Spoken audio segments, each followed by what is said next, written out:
how to edit .ht or hypertext access file through cPanel File Manager.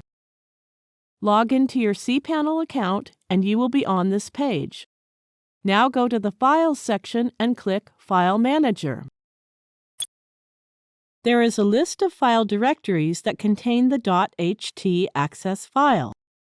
Hypertext access or .ht access file is a hidden file. First, go to Settings and check the Show All Hidden Files option.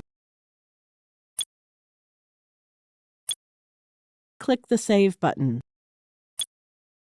Now click the directory name Public HTML to open it in the adjoining window.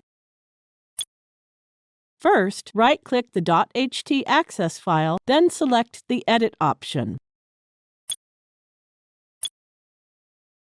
If you want to change the encoding, you can change it now. Otherwise, click the Edit button.